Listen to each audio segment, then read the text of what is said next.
El Ministerio de Cultura le da la más cordial de las bienvenidas a la conferencia del ciclo de webinar Descubriendo la Antigua Costa Atlántica, organizado por la Dirección Nacional de Patrimonio Cultural del Ministerio de Cultura y Cobre Panamá.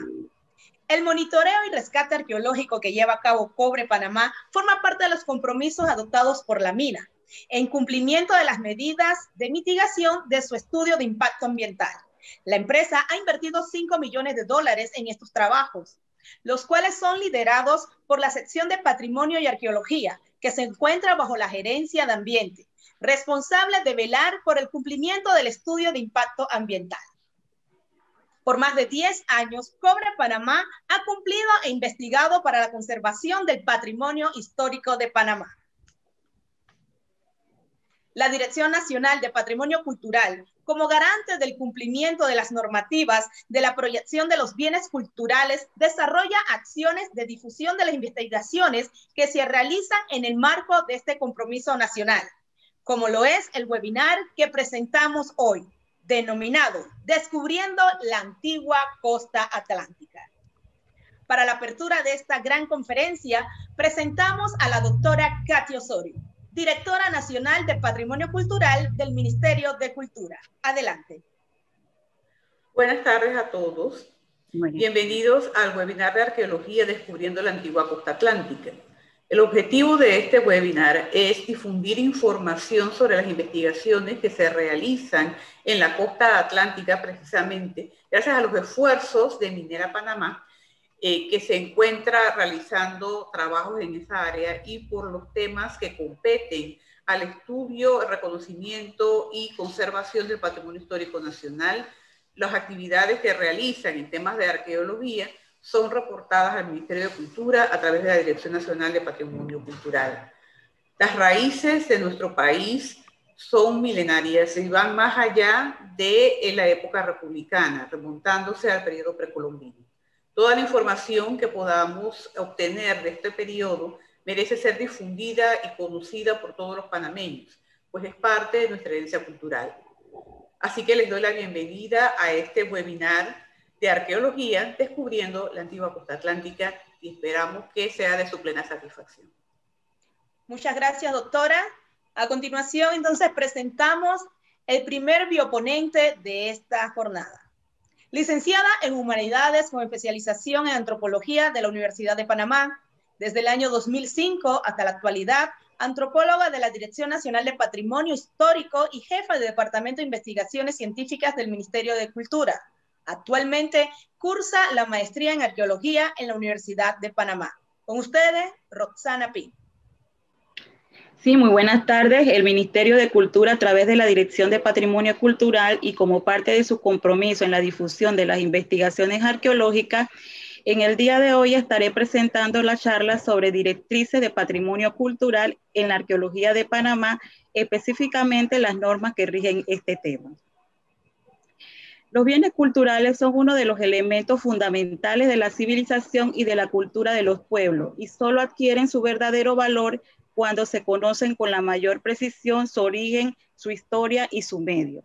Todo Estado tiene el deber de proteger su patrimonio constituido por los bienes culturales existentes en su territorio contra los peligros de robo, excavación clandestina y exportación ilícita. Para evitar esos peligros es indispensable que todo Estado tenga cada vez más conciencia de las obligaciones morales inherentes al respeto de su patrimonio cultural y el de todas las naciones. Cabe señalar que son propiedades del Estado todos los bienes culturales declarados o no relativos al patrimonio arqueológico, sea este prehispánico, hispánico, departamental, republicano y moderno, así como los bienes del patrimonio paleontológico que fuesen descubiertos en cualquier zona del suelo o subsuelo nacional, incluida la zona subacuática. El ente gestor para la protección de los bienes culturales es la Dirección Nacional de Patrimonio Cultural del Ministerio de Cultura, la cual está encargada de velar por todos los bienes muebles e inmuebles que sean testimonio del devenir histórico de la nación. Dentro de sus funciones se encuentra el de custodiar, conservar, estudiar, salvaguardar y administrar y enriquecer el patrimonio histórico de la nación que incluye los bienes monumentales, los monumentos históricos, los sitios arqueológicos, los museos nacionales, los bienes muebles históricos y todo objeto o elemento que constituya una prueba documental de nuestro pasado histórico en general. También tiene la tarea de promover y supervisar las investigaciones científicas sobre el hombre panameño y de levantar inventarios de materiales rescatados en cualquier excavación, autorizar sus salidas para fines de estudio y análisis y velar por su debida devolución del país. Como parte de las obligaciones de la Dirección Nacional de Patrimonio Cultural, también nos regimos por normativas internacionales como nacionales en el tema arqueológico. La Dirección Nacional de Patrimonio Histórico vela por 5 conjuntos monumentales, 2 en Colón y 3 en Panamá, además de monumentos históricos nacionales declarados y de sitios arqueológicos. Pero todo esto se lleva a través de diferentes normativas, tanto internacionales como le decía anteriormente. Tenemos la Convención de la Haya para la protección de los bienes culturales en caso de conflicto armado de 1954 y los protocolos del 54 y el 99. También tenemos la Conferencia General de la UNESCO de 1964, donde se aprobó una recomendación para prohibir e impedir la importación, exportación y la transferencia de propiedad ilícita de bienes culturales. Tenemos la Convención de 1970 sobre las medidas que deben adoptarse para prohibir la importación, exportación y la transferencia de propiedades ilícitas de bienes culturales.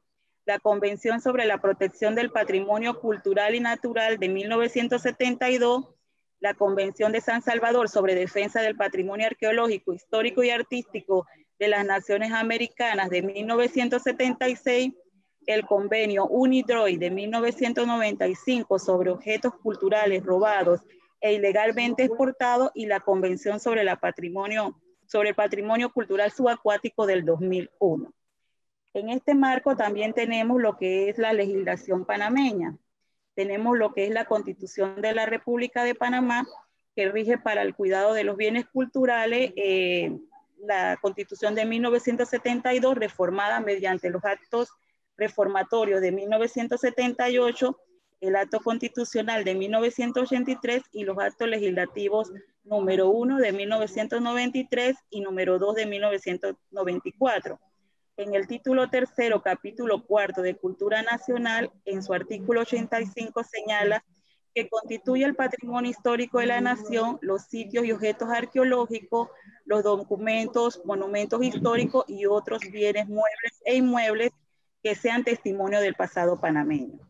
De igual forma, el numeral 8 del artículo 257 de la Constitución de la Política de la República de Panamá establece que pertenecen al Estado los sitios y objetos arqueológicos cuya explotación, estudio y rescate serán regulados por ley.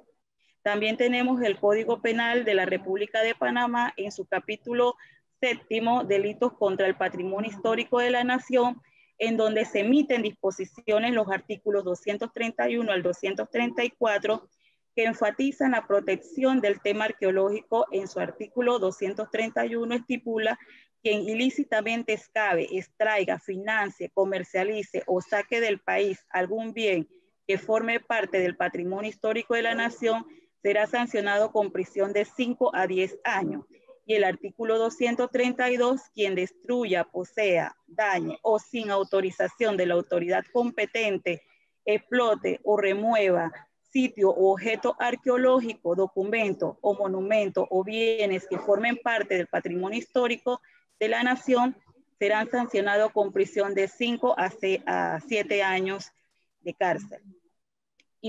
De igual forma, la Dirección de Patrimonio se rige con la Ley 14 del 5 de mayo de 1982, modificada por la Ley 58 del 7 de agosto del 2003, en la cual para efectuar cualquier investigación, prospección, rescate, salvamento y excavaciones arqueológicas o paleontológicas, terrestres o subacuáticas, así como para realizar investigaciones antropológicas, se requiere de la autorización de la Dirección Nacional de Patrimonio Cultural. Las excavaciones arqueológicas comprenderán todas las culturas prehispánicas, cualquiera fuera su antigüedad, la época colonial y cualquiera otras etapas cronológicas cuyo conocimiento y rescate exija la aplicación de técnicas arqueológicas, y las excavaciones de orden paleontológico y los restos subacuáticos también se van a regir igualmente.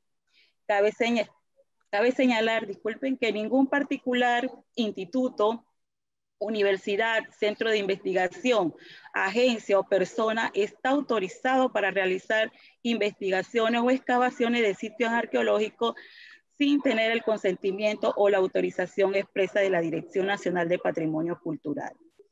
La Dirección de Patrimonio Cultural emitirá la autorización y de la cual requiere para dicha resolución una propuesta de investigación científica que será evaluada por personal especializado de esta dirección y solo se le otorgará a universidades, institutos y museos existentes en el territorio nacional, instituciones científicas y empresas particulares, nacionales o extranjeras, cuya competencia científica y técnica se hallen debidamente establecida, como lo estipula el artículo 9 de la Ley 58 del 7 de agosto del 2003.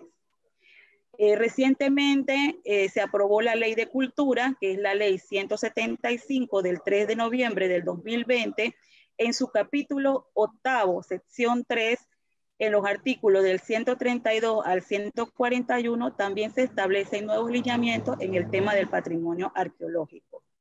También tenemos la Ley 32 del 26 de marzo del 2003, donde se fortalece y se garantiza la protección del patrimonio cultural subacuático.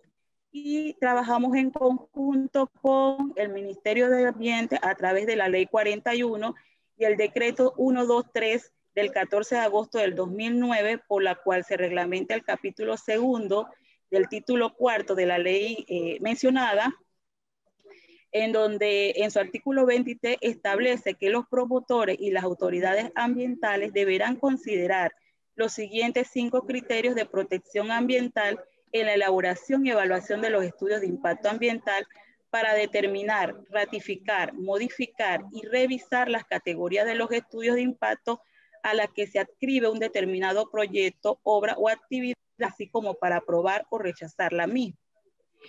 Cabe señalar que el artículo el criterio 5 es el que define cuál es el proyecto que genera o presenta alteraciones sobre sitios declarados con valor antropológico, arqueológico, histórico y perteneciente al patrimonio cultural, y es el que nosotros como unidad ambiental revisamos.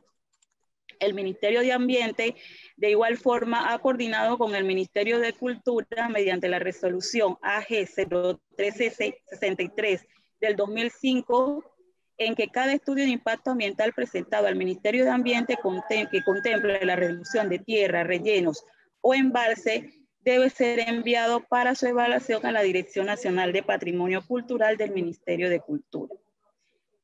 También nosotros tenemos la resolución 067 del 2008, en donde se definen los términos de referencia para las evaluaciones de los informes de prospección, excavación y rescates arqueológicos que sean producto de los estudios de impacto ambiental dentro del marco de investigaciones arqueológicas.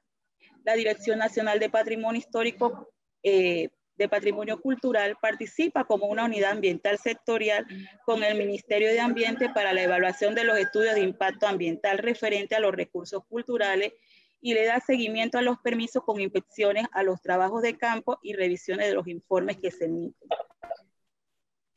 de las labores de campo. Los estudios arqueológicos que se realizan en la costa atlántica de la provincia de Colón son parte de los compromisos de la aprobación del estudio de impacto ambiental que le fue emitida a la empresa minera Panamá en cumplimiento de las medidas de mitigación sobre la afectación de los recursos culturales. Desde el 2008, los arqueólogos panameños Álvaro Brizuela, Carlos Fitzgerald, Gloria Bifano aportaron fechas a estas áreas señalando 2 tipos de ocupaciones. La primera entre el 700 al 1000 después de Cristo y la segunda entre el 1000 al 1500 después de Cristo. Estos datos fueron obtenidos de las muestras estudiadas, además de realizar estudios genéticos. A partir del año 2019, el arqueólogo Carlos Gómez se encuentra realizando otros estudios para proporcionar más datos interesantes acerca de esta área y para el conocimiento de las poblaciones.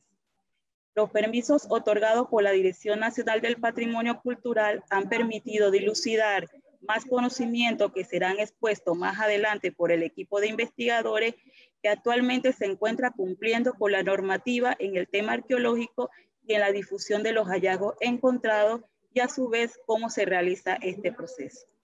Muchas gracias.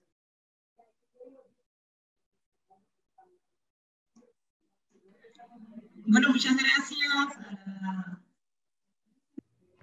Continuando con nuestros bioponentes, tenemos al licenciado en Antropología de la Universidad de Panamá, quien posee un máster universitario en Arqueología entre las universidades de Huelva, Sevilla, Málaga, Cádiz y Córdoba en España.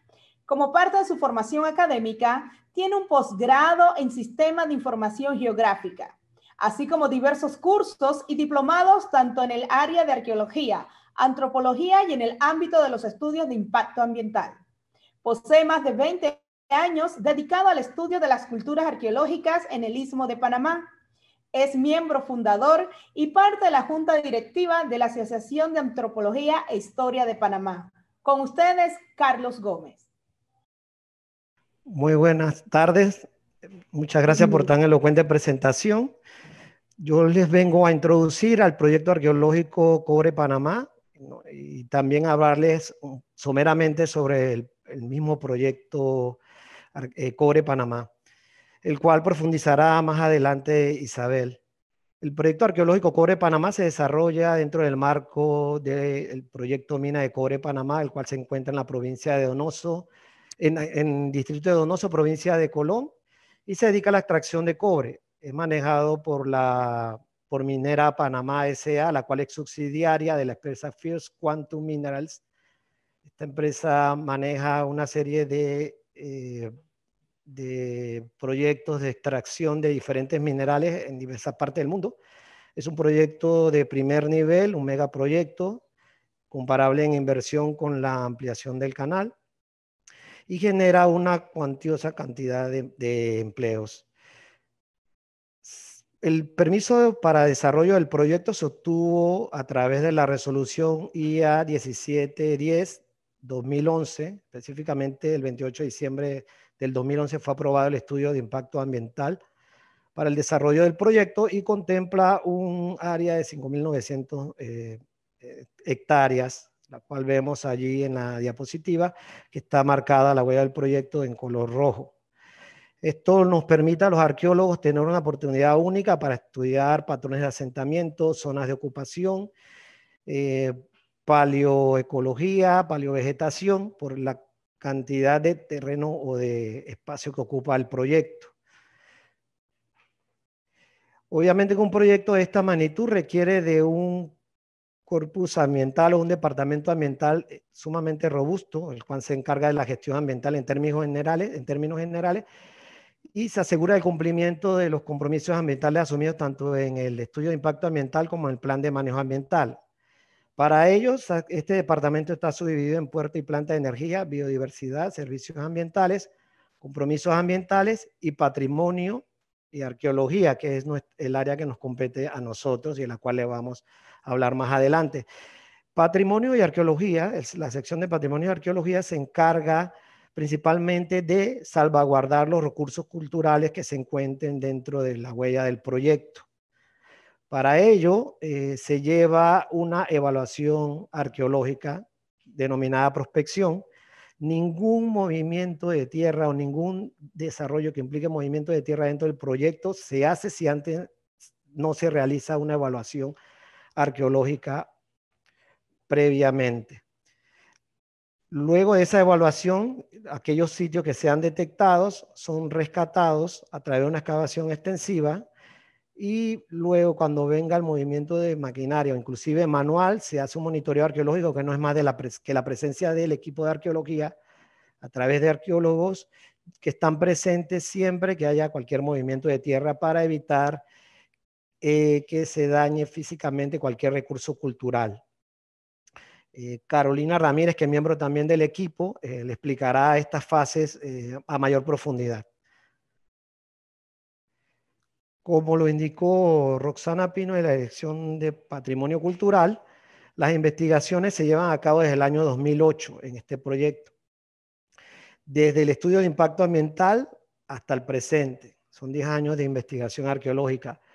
Desde ese entonces hasta diciembre del año 2019, es decir, hasta el año pasado aproximadamente, estas investigaciones fueron realizadas por un equipo de subcontratistas. A partir de diciembre del año 2019, estas investigaciones son realizadas por el actual equipo de arqueología, el cual está presentando hoy. Es importante señalar que todos los conceptos metodológicos que vamos a presentar están contemplados en el plan de manejo arqueológico, el cual fue mostrado a la Dirección Nacional de Patrimonio Histórico y debidamente avalado y aprobado a través de la resolución 236-19 de NPH. Lleva una inversión en estos 10 años de aproximadamente 5 millones dedicada exclusivamente a investigación arqueológica y difusión patrimonial. ¿Por qué es relevante este proyecto? Es un proyecto que tiene poca investigación arqueológica realmente en el área. Se ha hecho muy poca investigación arqueológica.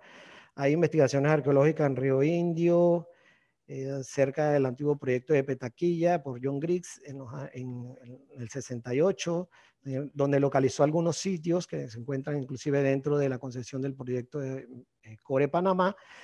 Pero a fin de cuentas se sabe muy poco del proyecto, es un área poco estudiada y sin el desarrollo de este proyecto Cobre Panamá realmente se supiera muy poco. Ya llevamos 10 años de investigación, se llevan 10 años de investigación y se está conociendo, gracias al proyecto, las culturas arqueológicas de esta región.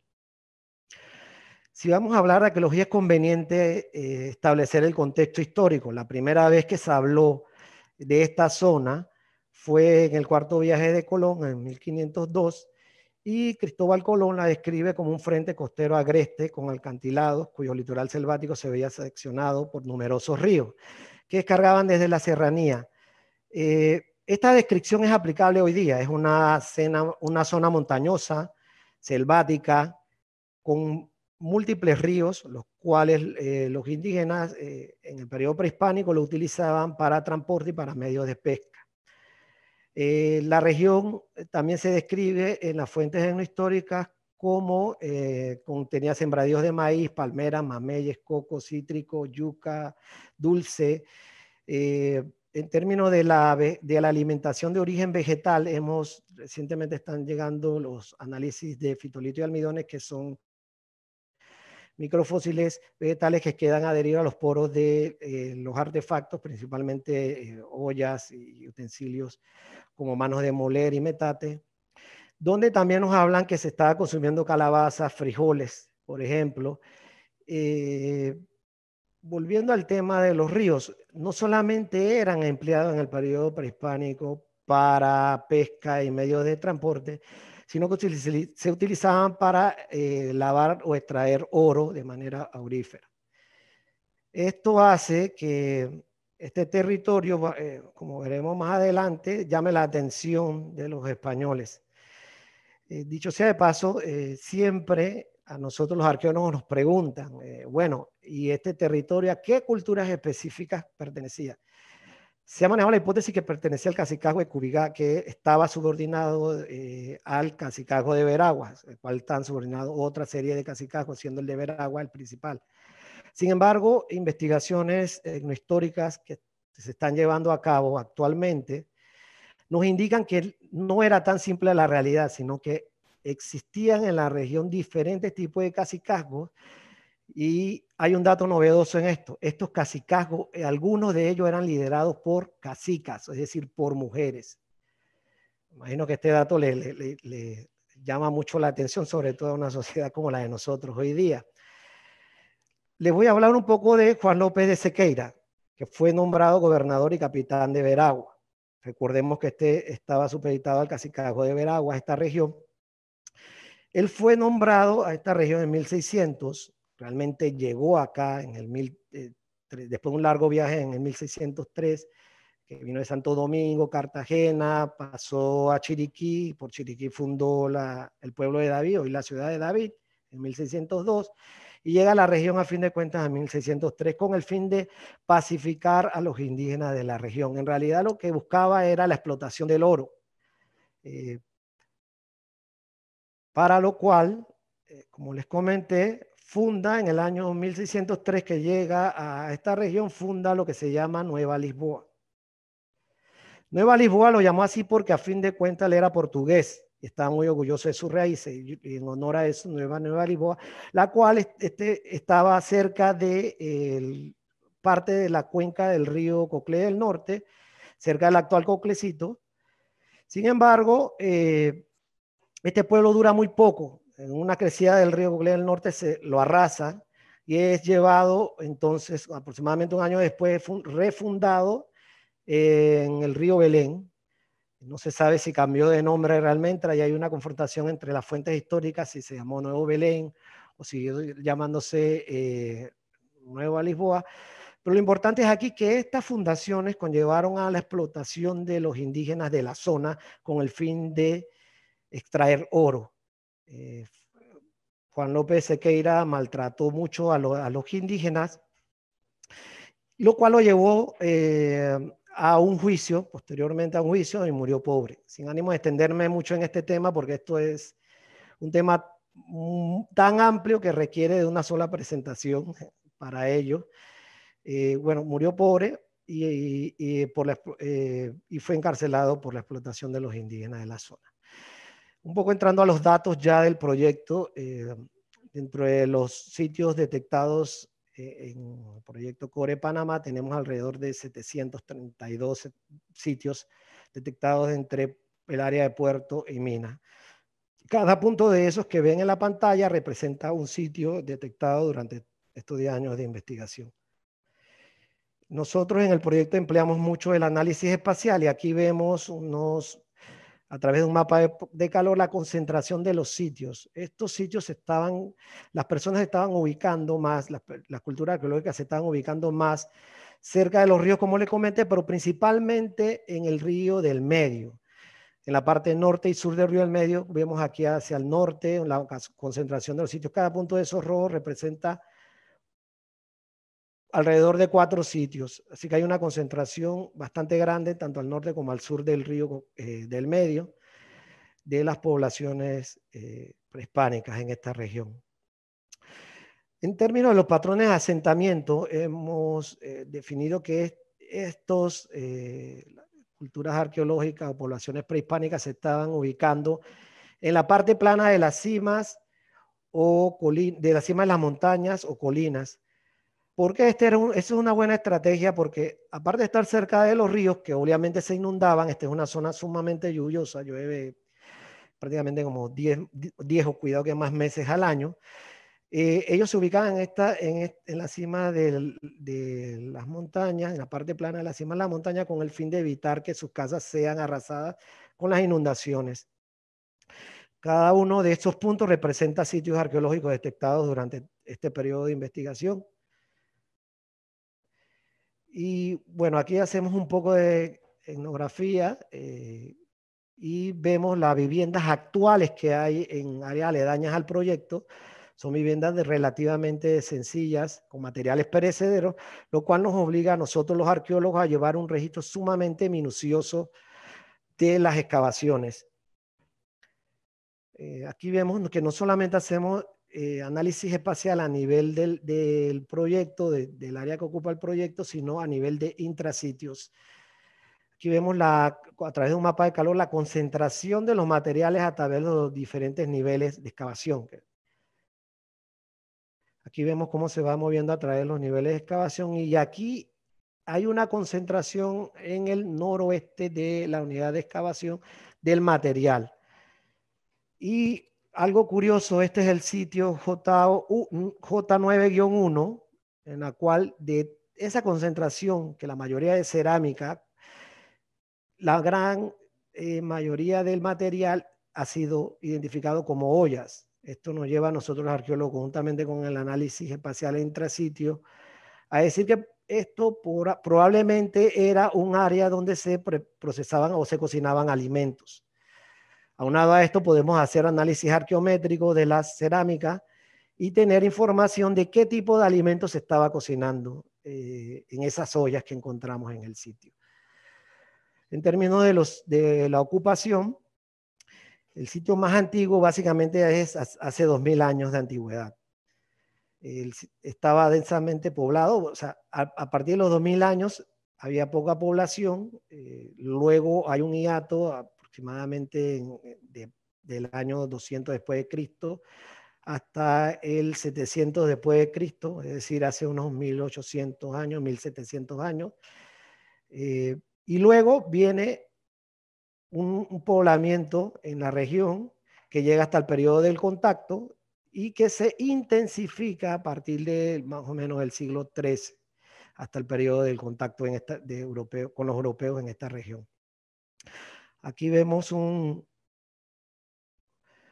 video como los primeros sitios, los pocos sitios que había en los primeros 200 años, muy pocas poblaciones identificadas hasta el momento.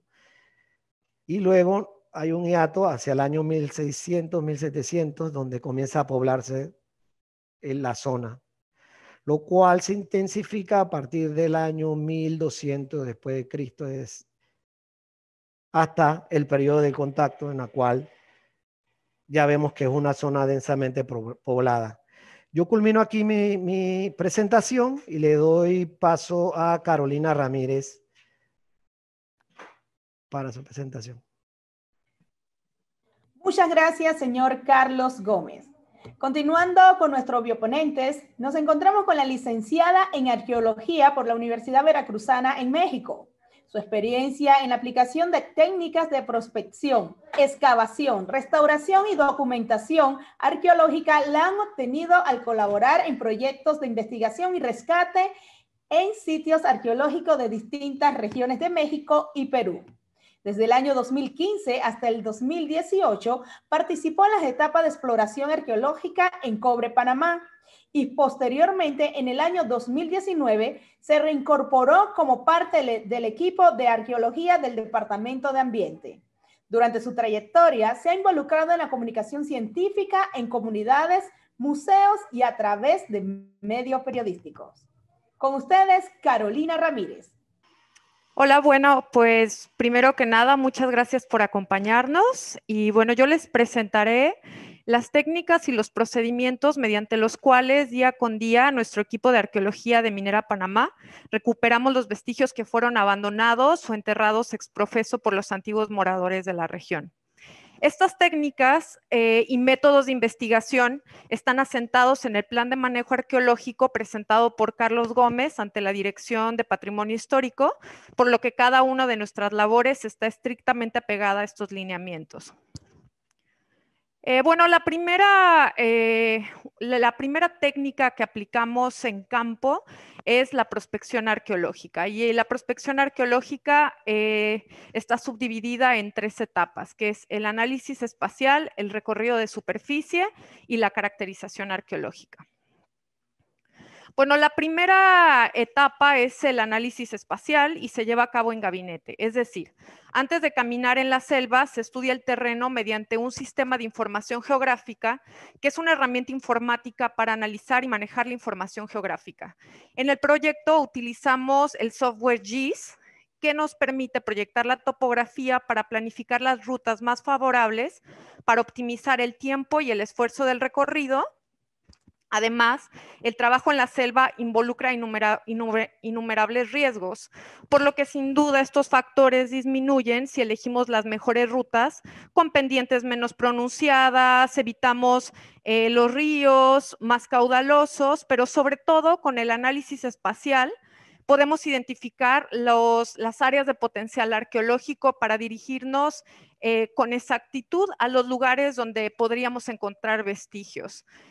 Como pueden ver en esta proyección cartográfica, estos puntos son áreas donde se localizaron antiguos asentamientos humanos, que como les comentaba Carlos, están ubicadas en las partes altas de las lomas y de las colinas.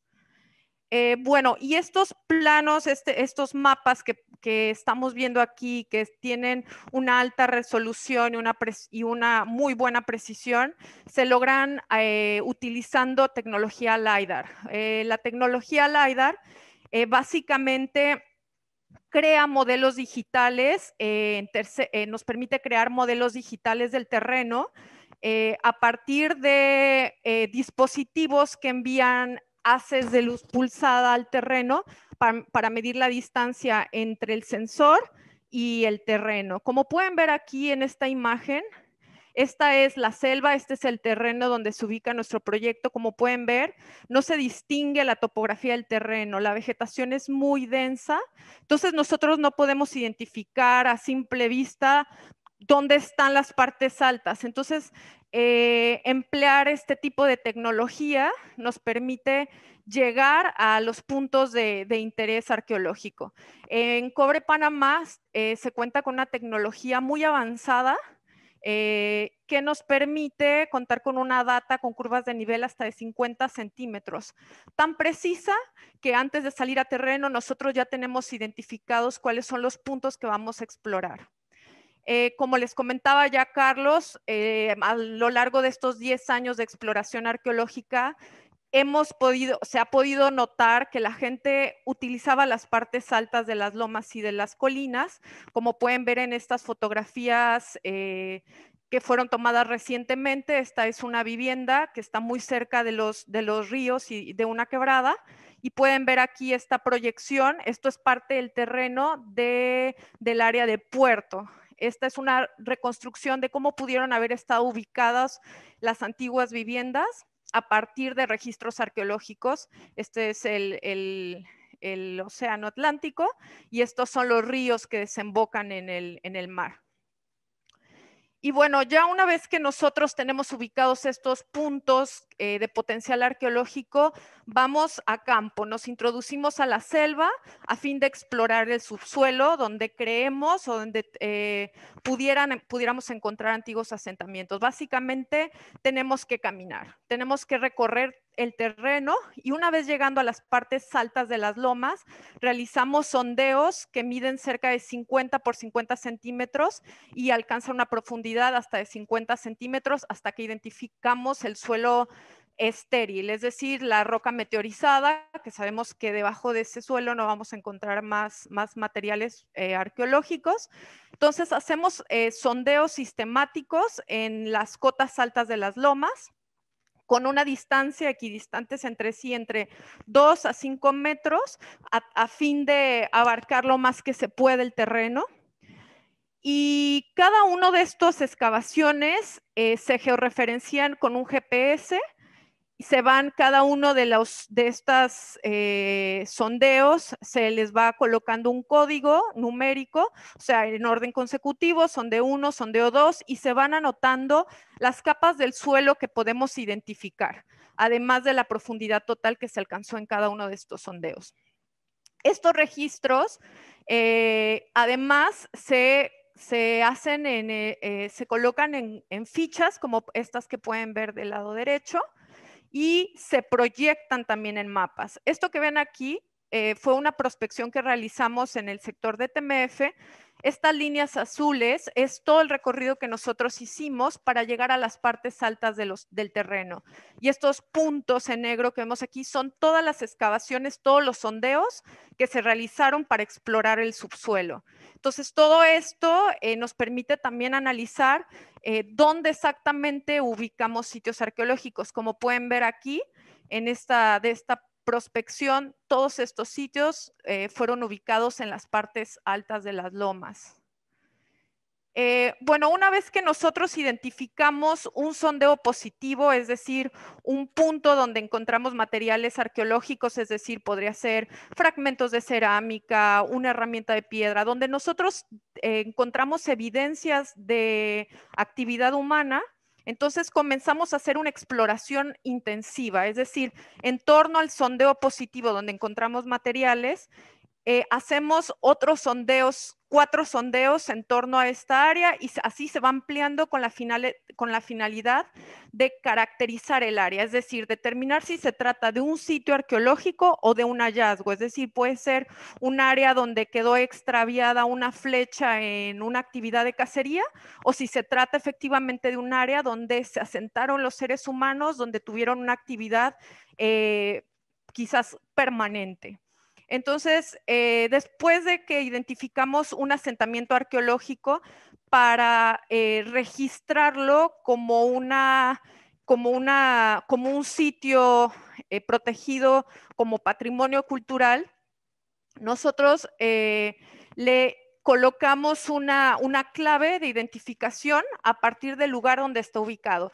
Nosotros toda el área del proyecto la tenemos reticulada, es decir, le colocamos cuadrantes con claves alfanuméricas a fin de que cada uno de los hallazgos que estén enmarcados en cada uno de los cuadrantes lleve un código. Por ejemplo, esta área que fue prospectada, este cuadrante es el cuadrante I6 y todos estos sitios se identificaron en ese cuadrante. Entonces, este es el primer sitio que se identificó aquí, sería I6-1, I6-2, I6-3 y así se va numerando consecutivamente, de manera que cuando nosotros veamos el código del sitio, podamos ubicarnos espacialmente en el área donde fue encontrado el sitio.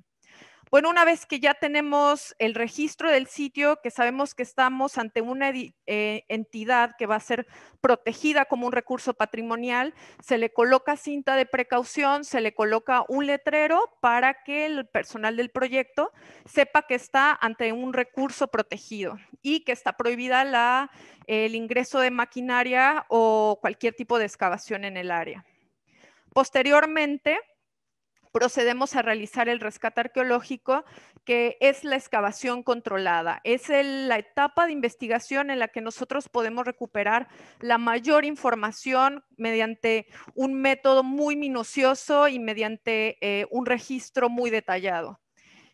Básicamente, antes, para trazar la unidad de excavación, como ustedes se pueden dar cuenta, el territorio es muy selvático, con muchísima vegetación, lo que requiere hacer una limpieza, despejar el área para trazar la retícula, que está dividida en cuadrantes de 1 metro por 1 metro, y esta retícula se establece en los lugares donde nosotros encontramos materiales durante la prospección.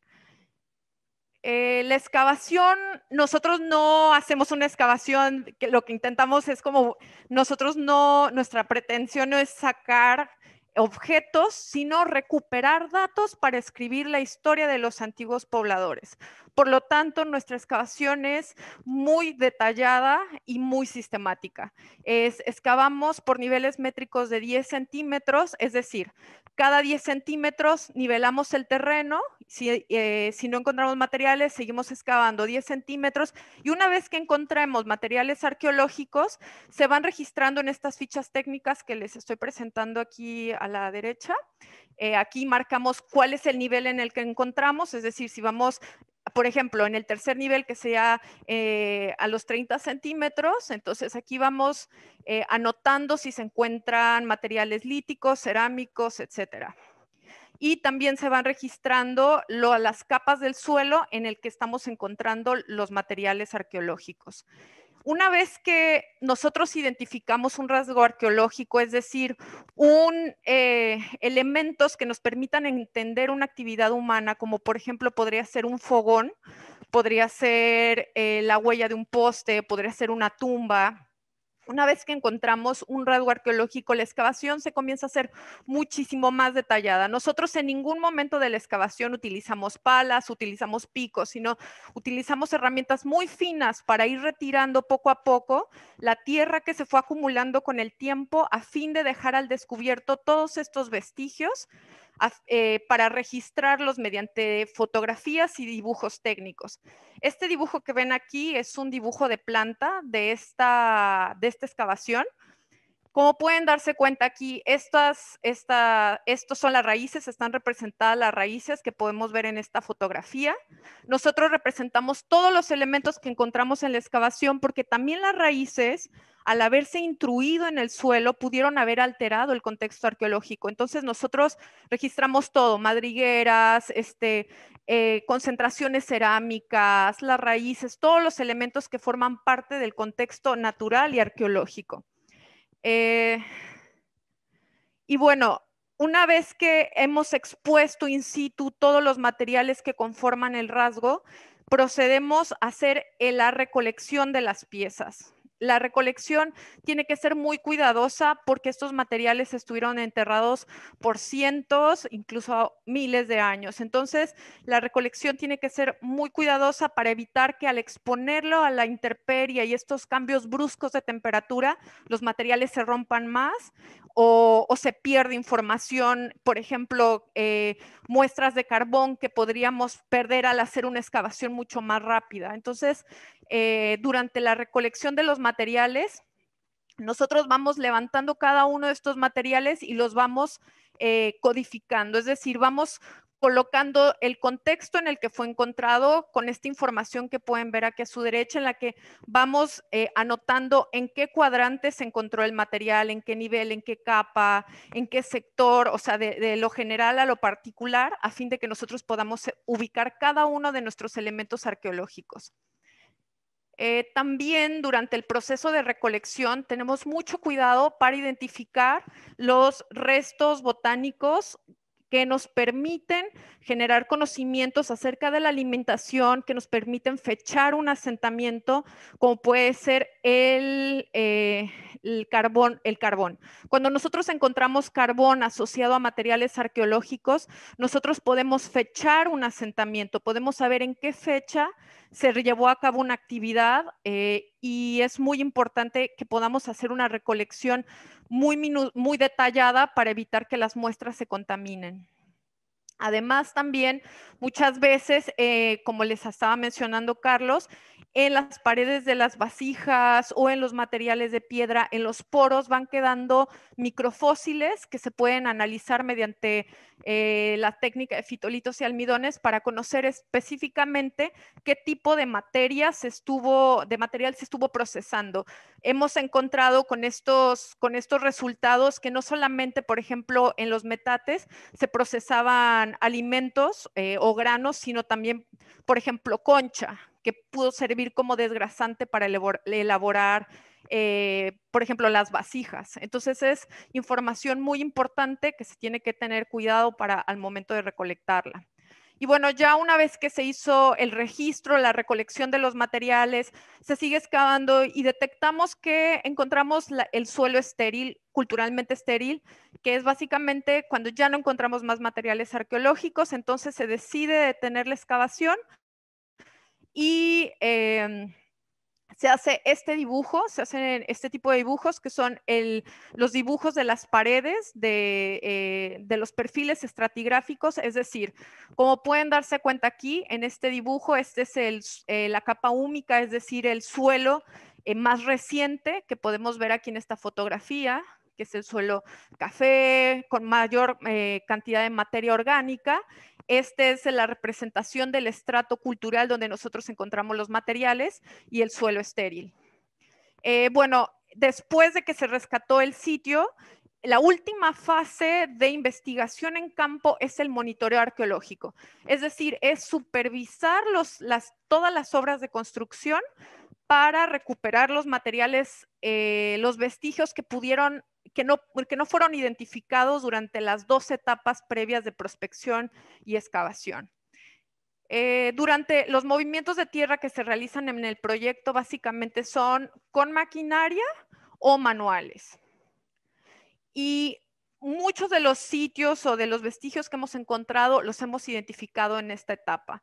¿Por qué? Porque como pueden darse cuenta, aunque nosotros intentamos explorar una extensión amplia del terreno, muchas veces los materiales no son identificados en estas fases. Entonces, cuando ingresa la maquinaria o se hace algún tipo de remoción del suelo, es que encontramos nuevas entidades arqueológicas o materiales dispersos.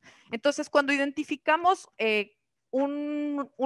sitio que no fue identificado antes, hacemos una excavación. Es decir, no solamente vemos los materiales y recuperamos lo que quedó, sino hacemos una excavación para continuar con el registro minucioso en esta etapa. Se suspenden las actividades de construcción temporalmente y se procede a hacer el rescate.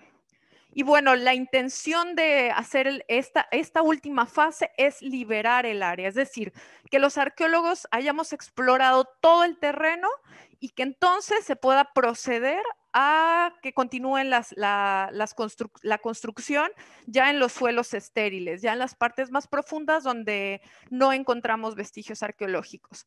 Y para que todo esto se pueda llevar a cabo, para que exista un cumplimiento de la protección del patrimonio histórico, se ha establecido un protocolo arqueológico aquí en el proyecto Cobre Panamá, que también nosotros estamos fomentando de manera continua, tanto con los grupos de trabajo, en los frentes de trabajo, como pueden ver en esta imagen, es Carlos dando una charla al grupo de Cabo.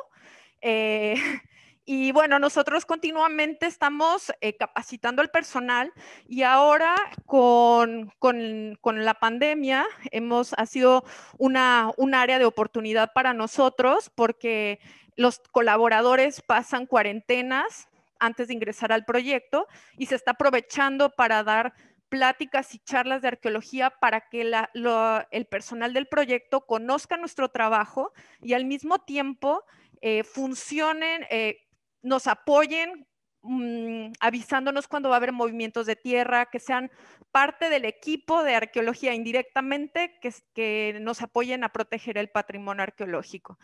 Y bueno, esto es por ahora mi presentación. Muchas gracias y le doy la palabra a Miroslava.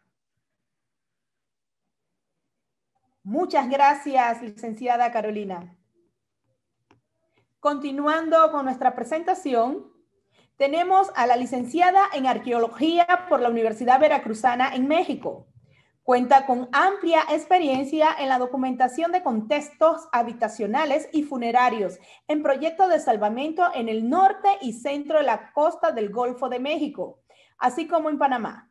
Desde diciembre del 2012, colaboró como arqueóloga activa durante la etapa de construcción en los diferentes frentes de Cobre Panamá. Actualmente, en la etapa de operaciones, es integrante del equipo de arqueología del Departamento de Ambiente, participando en la identificación, rescate y proyección del patrimonio arqueológico panameño de las distintas etapas del proceso de investigación arqueológica, prospección, rescate, monitoreo y análisis de materiales. Con ustedes, Karen Briones. Muchísimas gracias por la invitación. Yo les voy a hablar sobre el estudio y la interpretación de los materiales cerámicos dentro del proyecto arqueológico Cobre Panamá. Una etapa fundamental en el proceso arqueológico es el análisis de los materiales culturales recuperados durante las diferentes etapas de investigación que realizamos, tal como se las presentó mi compañera Carolina. Las etapas donde se recuperan materiales son prospección, excavación y movimientos de tierra. Con los datos obtenidos es posible conocer e interpretar algunos aspectos de la vida cotidiana de los antiguos pobladores, tales como rutas de intercambio comercial, interacciones socioculturales, el aprovechamiento de diversos recursos minerales, entre otros aspectos. El tratamiento de los materiales cerámicos, yo solamente me voy a enfocar en la cerámica, inicia, para los que no son arqueólogos o para los que no tienen un conocimiento de todo el procedimiento arqueológico en un laboratorio, inicia con el lavado de materiales. El lavado de materiales consiste en lavar cada fragmento que recuperamos con cepillos de cerdas suaves y únicamente agua. Los lavamos, se colocan en la sombra para secarse y que el sol no les afecte a aquellos materiales que cuentan con pintura, con engobe o con algún tipo de decoración. Una vez que ya están secos, se colocan nuevamente en bolsas limpias y pasamos a la etapa del análisis de materiales. El primer paso después del lavado de materiales es la Utilizamos la Data Matrix en este momento para el marcado de materiales. Anteriormente, el marcado de todos los materiales se hacía con tinta china y con plumillas. Al interior de cada fragmento, nosotros colocábamos los datos de contexto de cada tiesto. Entonces, actualmente estamos utilizando la Data Matrix, que consiste en generar un código QR de aproximadamente 1 centímetro por 1 centímetro, el cual se coloca en la parte interior del fragmento y tiene de ventajas que dura muchísimo más tiempo por la erosión que pueden tener los fragmentos. También contiene mayor cantidad de datos, es decir, dentro de cada código QR nosotros podemos insertar 3.116 caracteres. Entonces, de esta manera,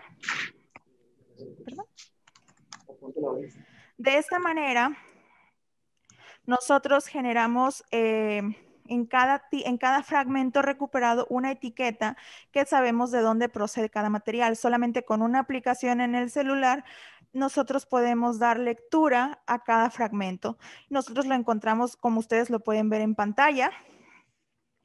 Este tiesto ya tiene el código QR, con el celular, con la aplicación se lee y nosotros podemos obtener toda la información del contexto. Es decir, como pueden ver aquí en pantalla, el número de sitio, la bolsa, la etapa de investigación en la que se recuperó, el sondeo, la capa, tipo de material, la fecha y quién lo registró.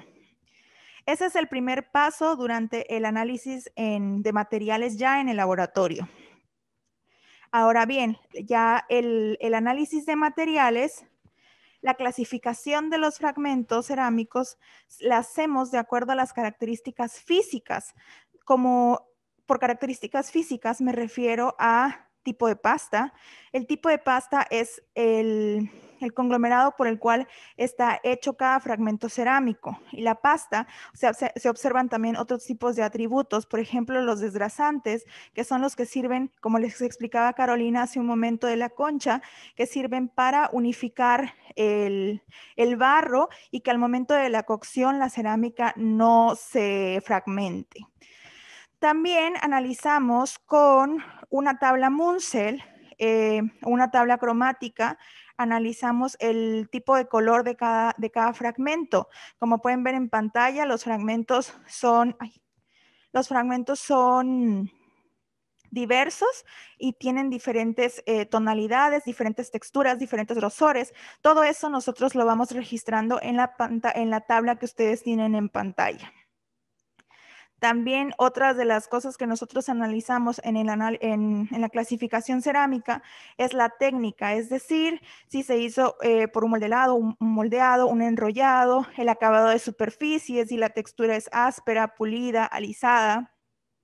También, muy importante, analizamos las formas de cada uno de los fragmentos, es decir, distinguimos entre un fragmento que corresponde a una olla, un fragmento que corresponde a un cuenco, a un plato o a las diferentes formas que podemos identificar dentro de la clasificación.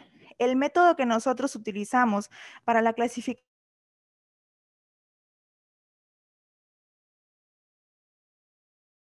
cerámica en arqueología lo conocemos como tipo variedad. Todas las características físicas y formas diagnósticas, después de ser identificadas, pasan a ser dibujadas. El dibujo en la arqueología consiste en proyectar la parte del fragmento que nosotros tenemos a la vasija completa. Entonces, ustedes en pantalla pueden ver la manera en que nosotros dibujamos cada fragmento.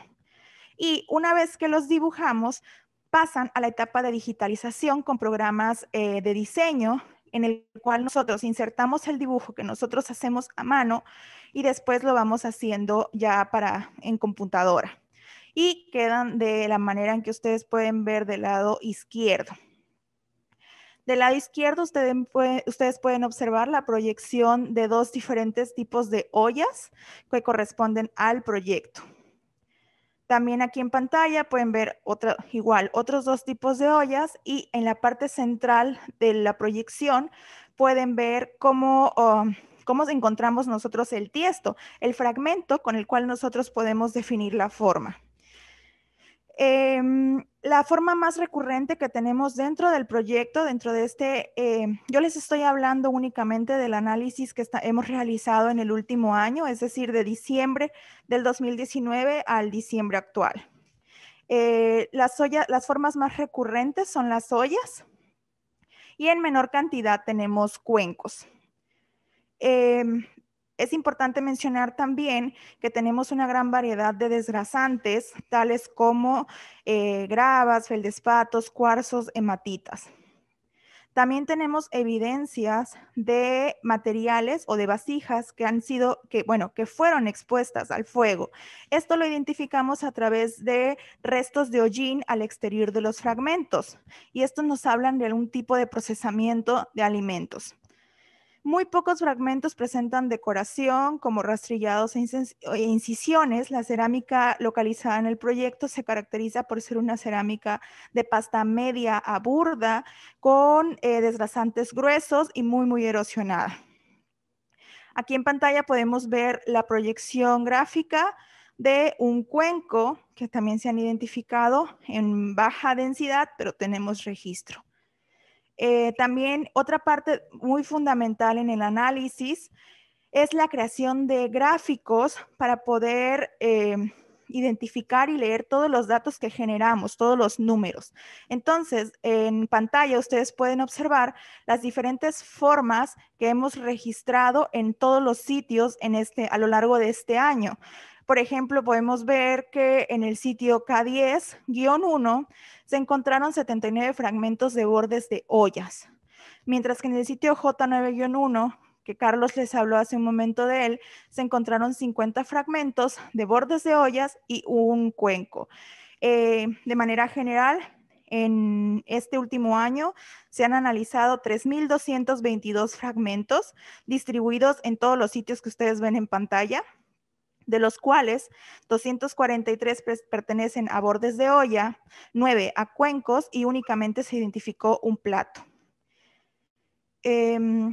Otra parte también en el análisis no solamente es la clasificación de los materiales en físico, también es la creación, como les decía, de gráficos para poder determinar la distribución o la frecuencia de los materiales de acuerdo a la estratigrafía, porque a lo que a nosotros nos interesa es ver en qué momento se desarrolló más, en qué momento se encontraron, en qué parte de la estratigrafía se encuentran para poder definir actividades culturales. Entonces tenemos aquí diferentes gráficos de frecuencias de acuerdo a los niveles y a los estratos. Es importante destacar que esta clasificación es un primer acercamiento al conocimiento de los materiales, y ya que en un futuro próximo empezaremos a utilizar técnicas arqueométricas. En este momento contamos con un espectrómetro para poder identificar los minerales que se utilizaban y de esta manera ir generando información o poder empezar a recuperar información sobre los bancos de materiales que se encontraban al interior del proyecto. De mi parte es todo. Muchísimas gracias. Bueno, pasamos agradecidos por la explicación. Pasamos entonces la palabra nuevamente al licenciado Carlos Gómez. Buenas tardes nuevamente. Yo les vengo a hablar a manera de cierre de las presentaciones, el aporte a largo plazo del proyecto arqueológico Cobre Panamá. Nosotros tenemos objetivos de investigación a largo plazo, ya que este es un proyecto longitudinal que se contempla a 30 o 35 años, y hemos definido preguntas específicas para responder a lo largo de todos los años en que se desarrolla el proyecto, lo cual es inusual en la arqueología de contrato en la cual se desarrolla este proyecto, sino que más bien esto se deja para la arqueología académica, que cada vez lamentablemente es más escasa. Dentro de las preguntas de investigación tenemos qué alimentos están consumiendo estas culturas arqueológicas en el periodo prehispánico, establecer base de la dieta de los antiguos habitantes de la zona, definir si estos alimentos son consumidos en la actualidad por las comunidades aledañas. Nosotros respondemos a estas preguntas a través de análisis arqueométricos, que no son más que una amplia gama de técnicas físicas y químicas que los arqueólogos utilizamos como complemento a las investigaciones y con las cuales respondemos a preguntas como la que acabo de mencionar. Por ejemplo, para la dieta de origen vegetal, nosotros definimos análisis para fitolitos y almidones, que no son más que los microfósiles vegetales que quedan adheridos a los artefactos. Esto nos pueden dar luces o responder a preguntas de tipo, ¿qué tipo de alimentación de origen vegetal se estaba consumiendo? Definir si estos vegetales son consumidos en la actualidad en las comunidades aledañas, o si hay una variación inclusive genética entre los vegetales de ese periodo. Estoy hablando de hace unos 6.000 años aproximadamente, cuando la agricultura fue implementada en el Istmo, hasta la actualidad, porque puede haber mutaciones. Hay una simbiosis entre el hombre y la domesticación de plantas, y puede haber variaciones en la morfología, como ocurrió con el teosintes, que es el predecesor del maíz actual, que era mucho más pequeño y a través de mutaciones logró el tamaño actual. También una de las preguntas que nos estamos planteando es si la vegetación en esta región cambió. Recuerden que al principio de mi intervención, de la primera intervención, hablé sobre el amplio territorio y sobre la oportunidad única que nos permitía hacer estudios en este amplio territorio que cubre el proyecto. Esto nos permite saber si la vegetación cambió en términos de hace 10.000 años o 5.000 años hasta el presente. También las típicas dataciones de carbono 14, las cuales habló un poco Carolina, cómo obtenemos las muestras en las excavaciones, que no es más que definir la antigüedad de los sitios a través de los restos orgánicos que se encuentren. También está la termoluminiscencia, que nos permite, en caso de no encontrar restos orgánicos, datar directamente a la cerámica. Y el arqueomagnetismo, que como vimos en una de las excavaciones que presentó Carolina, tiene una serie de piedras que era un antiguo fogón. Eso nos permite datar la antigüedad del sitio a través de la última vez que se hizo fuego en esas rocas. Entonces vemos que tenemos ya objetivos claros y preguntas de investigación precisas que deben ser contestadas a largo plazo. Sin embargo, toda esta información que genera el proyecto, el fin único no es la investigación, el fin único es la divulgación de esa información, para lo cual el proyecto Cobre Panamá tiene un amplio plan de difusión patrimonial, inclusive más allá de lo que le exigen los compromisos del mismo. Este plan de difusión lo hemos dividido dentro del proyecto. En los colaboradores se lleva campaña siempre de concientización de la importancia del patrimonio, de los protocolos de arqueología dentro del proyecto, con el fin que los colaboradores se conviertan en custodios también de esos bienes.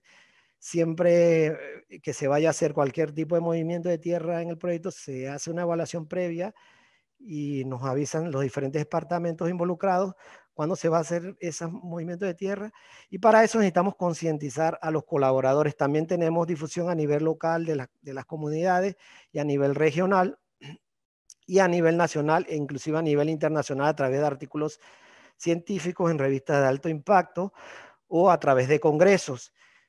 Para ello nosotros hemos definido una serie de actividades que estamos adaptando al receptor. Es decir, no podemos hablarle igual a los niños de escuela primaria que a los de premedia y a los de media, o inclusive a unos universitarios. Entonces nosotros adaptamos estas actividades a ese tipo de lenguaje según el receptor.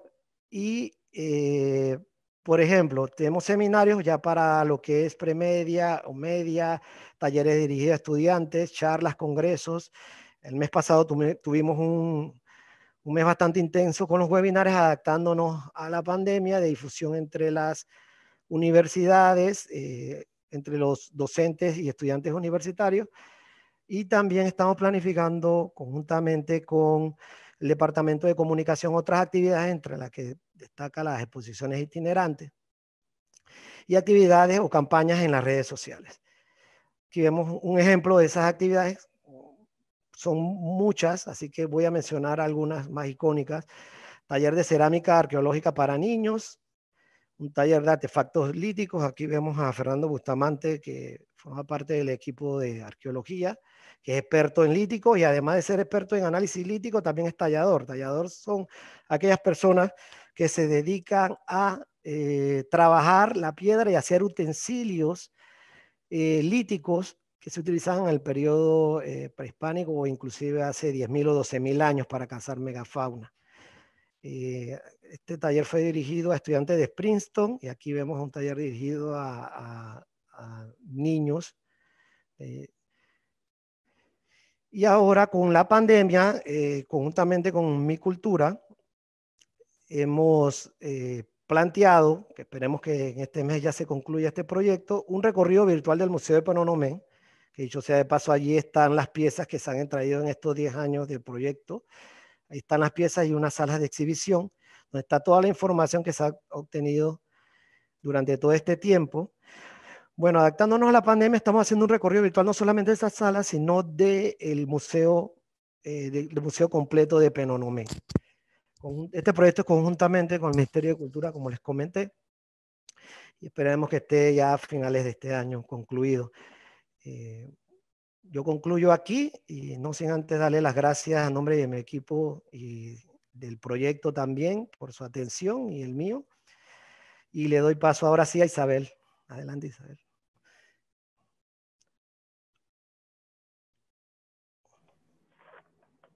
Gracias, Carlos. Bueno, como les compartí anteriormente, mi presentación es tal vez la más aburrida de la jornada. No tiene nada que ver con arqueología, es simplemente para darles un pantallazo muy breve sobre lo que es Cobre Panamá.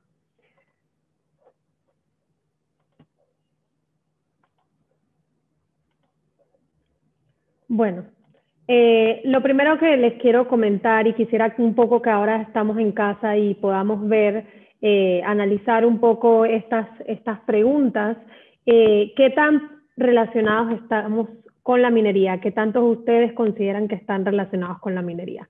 Muchas veces cuando hacemos esta pregunta, muchas personas que nos escuchan suelen decirnos, no, yo no tengo nada que ver con la minería, mi vida no tiene nada que ver con la minería, yo no estoy relacionado para nada en la industria, yo no sé, me dedico a otras cosas, soy abogado o soy economista y no tengo nada que ver con la industria minera.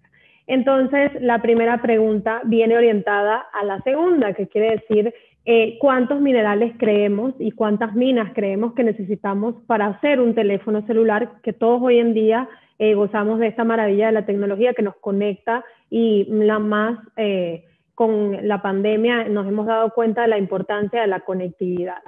Entonces, ¿cuántas creen que pueden pensar? Piensen rápido en su mente algunos números. Muchos pueden decir, bueno, 2, 3, 5, 20. Y la verdad es que para hacer un celular se necesitan más de 30 minas. En general son 82 minerales y aleaciones y 17 tierras raras. Entonces, solamente con el artefacto que más utilizamos hoy en día, debido a nuestra modernidad, la minería está allí. Y además, el cobre, que es vamos a hablar un poquito más adelante sobre el producto que producimos en Cobre Panamá, está además asociado a todos los temas que tienen que ver con la tecnología y la conducción de la electricidad, porque es el conductor de electricidad por preferencia. Entonces, los aires acondicionados, las cámaras fotográficas, los chips, las memorias, las computadoras, los servidores que hoy nos permiten estar conectados, usan grandes toneladas de cobre. Y sin ir muy lejos también, la energía renovable a la que tanto la humanidad está apuntando para su sostenibilidad está basado en el cobre como conductor principal de la electricidad. Por eso podemos ver además que los molinos de viento, las fotovoltaicas tienen altas concentraciones de cobre, incluso los carros eléctricos también. Entonces, bueno, ahora pasemos a hablar de qué es la actividad minera y cómo se realiza. Esto voy a hacer bien breve. Yo he resumido la actividad minera en 4 fases principalmente: la exploración, la construcción de la mina, la operación y el cierre y la restauración del área operada. Entonces, bueno, la historia del descubrimiento, tal vez muchos no sepan, pero Cobre Panamá tiene una historia que data de finales de 1968. Cuando las Naciones Unidas hicieron una exploración regional para determinar cómo los pueblos podían utilizar la minería para mejorar sus economías. Y fue allí cuando se descubrió entonces el yacimiento de Cobre Panamá, en el que actualmente está ubicado el proyecto. Estas son imágenes de la época, de las exploraciones que muchas se realizaban a través de los ríos y caminando también. Entonces, un poco cómo ha sido la evolución desde los años 70, en los años 90 y en los 2000. Entonces, bueno, este capítulo inició en 1997 con la aprobación de la concesión de exploración y explotación del proyecto Cobre Panamá, y en el 2011 se aprobó el estudio de impacto ambiental, que era al que hacían referencia Carlos y los compañeros. Luego pasamos a partir del 30 de diciembre del 2011 a la segunda etapa, que es la etapa de construcción. Y en diciembre del 2017 se hizo la renovación de la concesión. Luego, a partir del año 2019, solo a partir desde el año pasado, a principios del año pasado, en el 18 de febrero específicamente, se hizo la primera molienda, que es una actividad, un evento que marcó el inicio de las operaciones, el inicio de la tercera fase, que es la fase de operaciones. Y a mediados de ese mismo año, el 14 de junio, se realizó la primera exportación. Esto nos da ya a la fecha, hasta el 30 de este año, 25 buques exportados con nuestro principal producto, que ahora les voy a comentar más adelante. Y la cuarta fase, que es la fase de cierre y restauración, muchas veces se piensa que esos son procesos que se hacen allá 40 años después.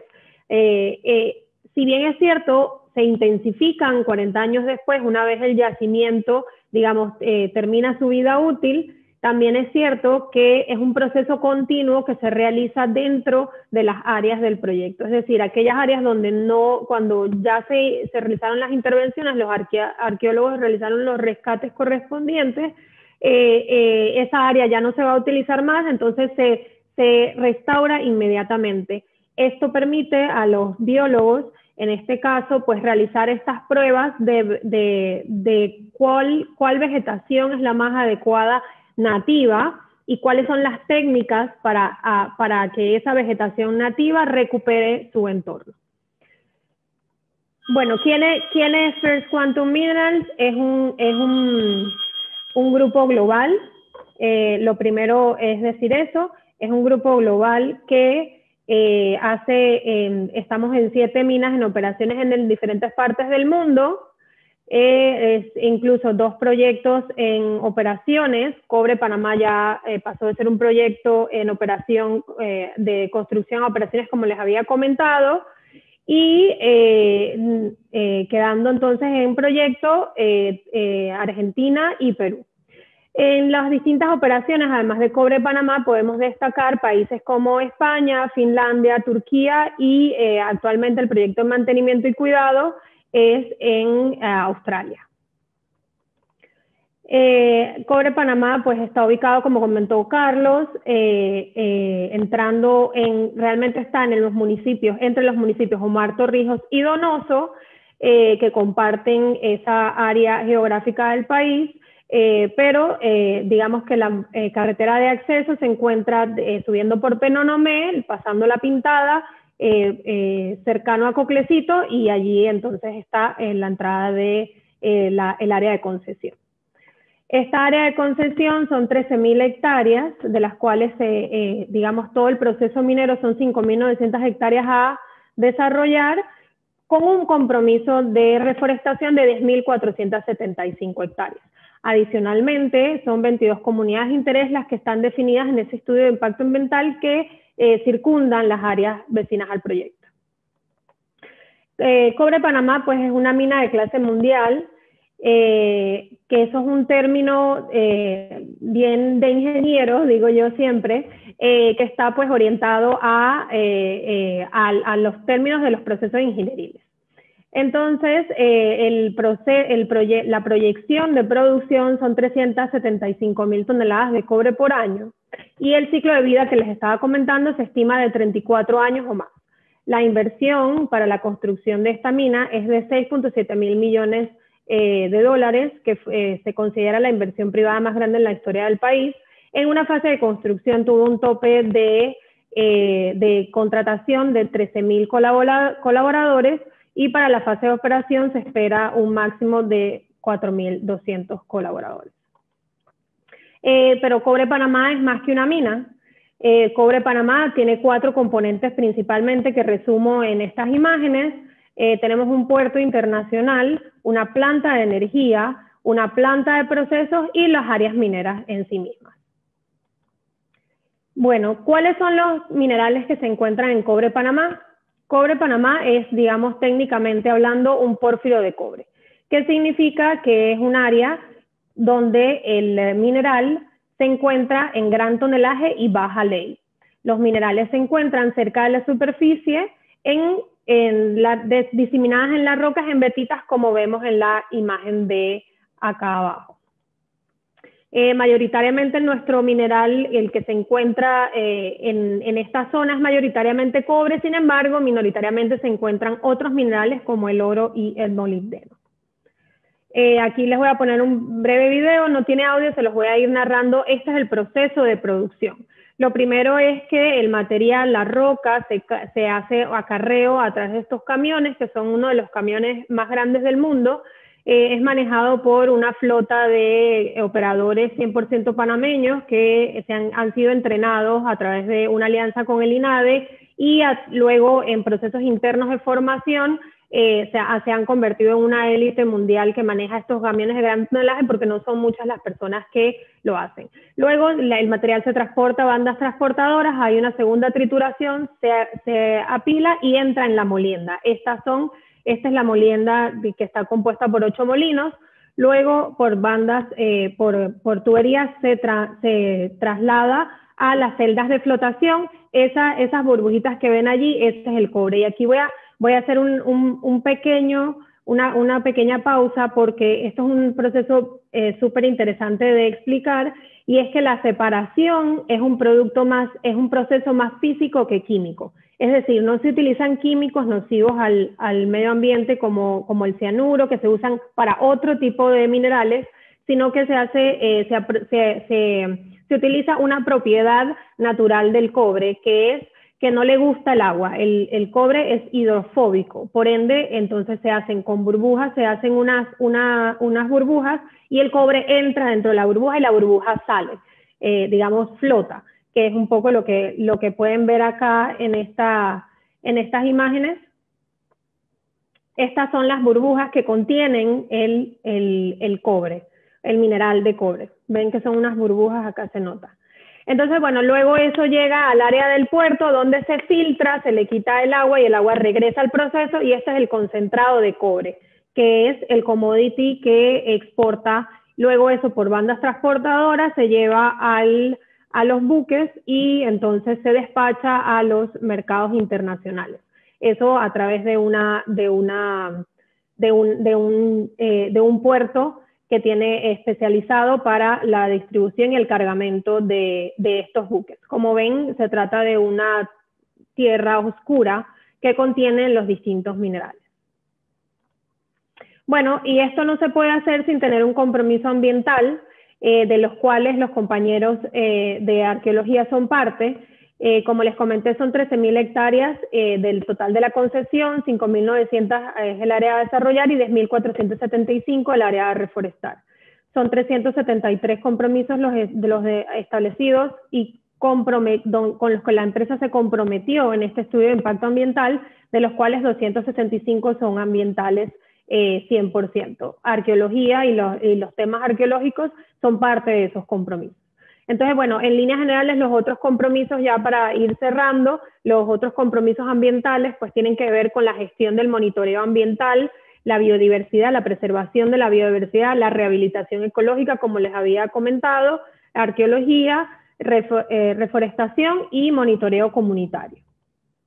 Tenemos distintas alianzas con distintas organizaciones internacionales, sobre todo para el área de biodiversidad, en el que trabajamos en conjunto con, por ejemplo, The Peregrine Fund para la conservación de la águila arpía, tortugas con el Instituto Smithsonian, Sea Turtle para las tortugas, y somos parte de la Alianza por el Millón de Hectáreas. Y de hecho garantizamos la conexión de la conectividad del corredor biológico mesoamericano a través de unos pasos de fauna que están instalados en nuestra vía interna, en la cual podemos profundizar en estos temas mucho más si lo desean en un futuro. Uno de los pequeños resultados que les traigo, digamos, bueno, uno de los grandes resultados que les traigo y uno de los que más me gusta conversar es que el Cobre Panamá descubrió hace casi 10 años un nido de águila arpía.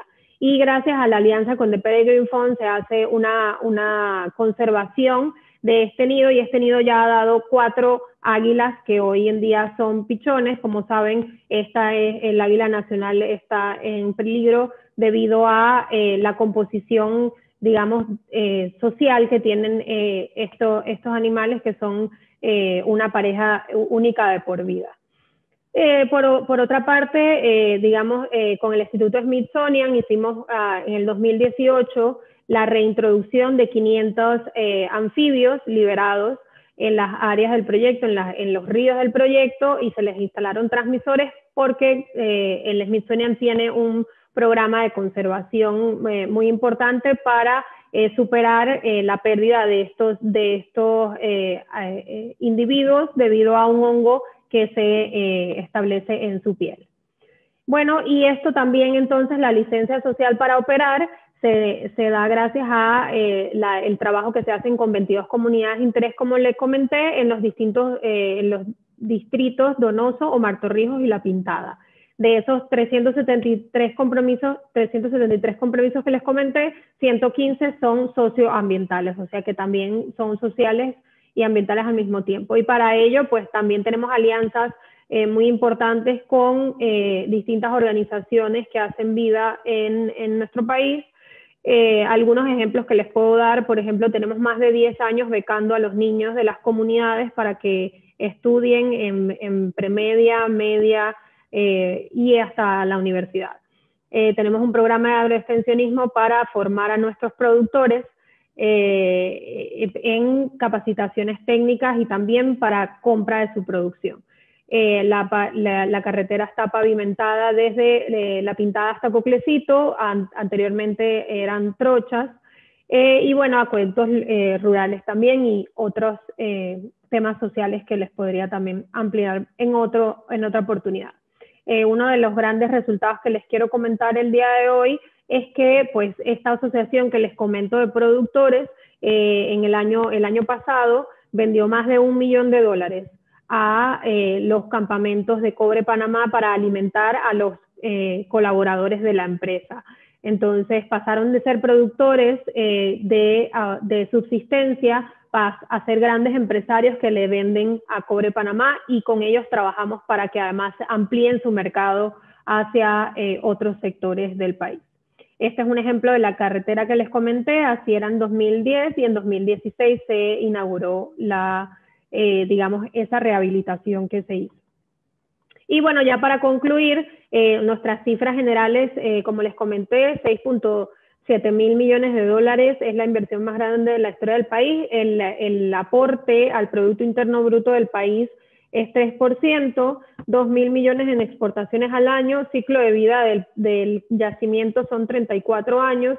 Trabajamos con más de 1.400 proveedores y compañías panameñas. Nuestros trabajadores en operaciones son 4.200. Eso nos da un pago mensual de 9 millones solamente en salarios y una aportación de 7 millones a la caja del Seguro Social. En ambiente hemos invertido hasta 34 millones, en entrenamiento 6.8 y en inversión social 58 millones. Acá permítanme un momento para eliminar el video. Es un proyecto de país, es un proyecto de futuro. Generar cobre genera empleos. Generar empleo genera riqueza en el país. Exportar cobre genera más riqueza en el país, ayuda a la economía. Más de 20 años esperando este momento de ver que tengamos una exportación de un producto panameño, que es un mineral. Y este va a ser también otro granito de arena que nos va a poner allá afuera, en el mundo, a exportar. Aquí en Panamá vamos a estar haciendo un cambio para lo que es el mundo entero. La energía sostenible y sustentable de que hablamos tanto, ¿no? Esa energía de las celdas fotovoltaicas, de todo lo que son los molinos de viento, la parte de lo que es la energía eólica, todo lo relacionado con los carros eléctricos, ¿no?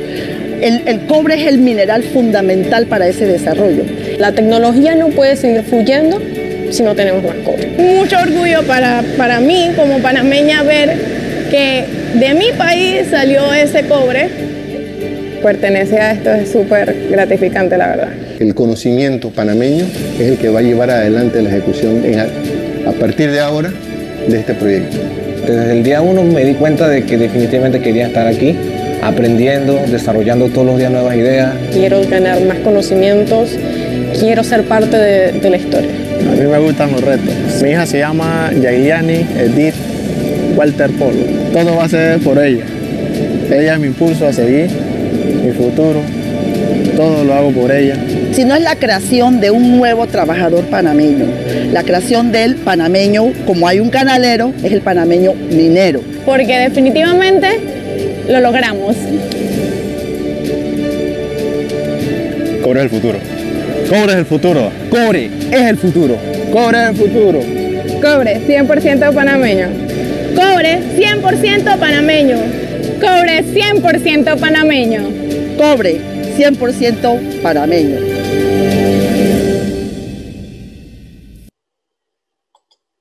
Muchas gracias. A continuación, continuamos con la arquitecta graduada en la Universidad de Panamá con máster en Administración de Proyectos de Construcción y posgrado en Intervención del Paisaje Urbano Republicano del siglo XX. Además, es nuestra coordinadora nacional de museos del Ministerio de Cultura. Con ustedes, Ana Yancy Chichaco. Muy buenas tardes a todos ustedes. Muchísimas gracias en el día de hoy por acompañarnos.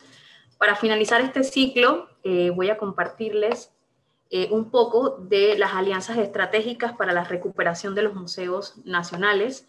Como bien lo mencionó el equipo de Cobre Panamá, las alianzas de estas empresas como fundaciones, como organizaciones, junto al Ministerio de Cultura, ha logrado crear o generar la recuperación de algunos de sus museos nacionales. Entonces, un poquito para darles un pantallazo general, de los 18 museos que administra el Ministerio de Cultura, tenemos ahorita 4 cerrados y de esos 4, 3 en proyectos de restauración. El resto son museos que se están actualizando o que ya se pudieron actualizar. Como ven en el recuadro a mano derecha, están los museos que por el momento permanecen cerrados, con proyectos en curso, como son la Aduana de Portobelo y el Museo Antropológico Reina Torres de Araúz, el Museo José Domingo Valdía, que es un proyecto que va a estar a futuro, y el Museo de Ciencias Naturales también contemplado para realizarse a futuro. Como primer proyecto en donde se ha logrado con estas alianzas su recuperación está el Museo de Penonomé, que tuvo su reapertura en abril de 2018 después de estar 5 años cerrado. Junto con la Cobre Panamá se realizó una sala de exhibición de las 4 casas que existe actualmente en el museo y se pudo entonces recuperar, exhibir esta investigación que se ha realizado durante años y que es propia del área, junto con los otros elementos patrimoniales que existían en el Museo de Penonomé. Entonces, un poco de lo que son las nuevas exhibiciones y el público entonces ahora que lo visita. Como parte también de las alianzas, también tenemos, por ejemplo, el Museo Afroantillano de Panamá, quienes nos hemos asociado con la Sociedad de Amigos del Museo Afroantillano, y que también en 2018, en mayo, tuvo su reapertura después de una renovación de toda su colección museográfica y su exhibición. Como pueden apreciar en las fotos, el museo se le diseñó una museografía un poquito más moderna, con las mismas piezas que existían para poder mantener ese valor patrimonial. Entonces, junto a esta sociedad de amigos del Museo Frantillano, tanto el ministerio como ellos invirtieron en este proyecto para lograr entonces esta reapertura. Otro tercer museo que cumple también con estas alianzas es el Museo Parque Arqueológico El Caño, reinaugurado en abril de 2019. Junto a este museo trabajaron fundaciones como por ejemplo Fundación El Caño, trabajó Senacid y trabajó la Universidad Tecnológica de Panamá junto al Ministerio de Cultura para entonces lograr esta reapertura. En esta nueva exhibición también se mostraban las investigaciones de las excavaciones del sitio arqueológico continuos al museo. Entonces todas estas investigaciones fueron proyectadas en este museo para que entonces el público, tanto local como nacional e internacional, pudiera conocer la riqueza arqueológica del área y propiamente la historia que existe. Entonces, parte de las estrategias, por ejemplo, fue crear junto con la Universidad Tecnológica de Panamá esta herramienta tecnológica que es una tableta con una aplicación para que los niños pudieran entender el contexto arqueológico en una manera más sencilla, pero que les permitiera interactuar con el museo, para no dejarlos atrás, a pesar de que este producto o este museo muestra todo lo que son las riquezas arqueológicas del área. Entonces, como pueden ver en las fotos, desde una niña pequeña hasta una niña más grande, puede participar y conocer el museo desde esta perspectiva. Entonces, un poco de los resultados que produce estas alianzas estratégicas que a su vez comparte o rehabilita estos museos. Por ejemplo, se reflejan en las estadísticas. Ven ahorita en rosado los 3 museos que acabo de mencionar, cómo han aumentado las visitas de ellos desde su reapertura. Estas renovaciones provocan este comportamiento de los visitantes y los invitan a participar en estos museos. Otro reflejo de estas colaboraciones son, por ejemplo, cómo se ha visto afectado las visitas totales en todos los años. Como pueden ver, del 2016 al 2018, las visitas estaban en disminución producto de los cierres en los museos nacionales por el mal estado, entre otros factores. Pero en el 2019, cuando ya se habían recuperado alrededor de 4 museos y se siguieron recuperando otros más, es el primer año que aumentan las visitas generales en los museos que administra el Ministerio de Cultura. Así que para nosotros es importante continuar con estas relaciones, tanto con organizaciones sin fines de lucro, con empresas privadas y con otros interesados en apoyar los museos del Ministerio de Cultura, para siempre el objetivo de la recuperación y la difusión del patrimonio, que como bien menciona el equipo de Cobre Panamá, es uno de los objetivos principales de estas investigaciones arqueológicas. Así que un poquito de lo que el Ministerio de Cultura comparte o está realizando para poder recuperar sus museos nacionales. Muchas gracias. Muchas gracias, arquitecta Chichaco. Agradecemos a los asistentes su participación en este webinar Descubriendo la Antigua Costa Atlántica. El mismo será retransmitido a través de todas las plataformas digitales del Ministerio de Cultura y Cobre Panamá. Tengan todos muy buenas tardes.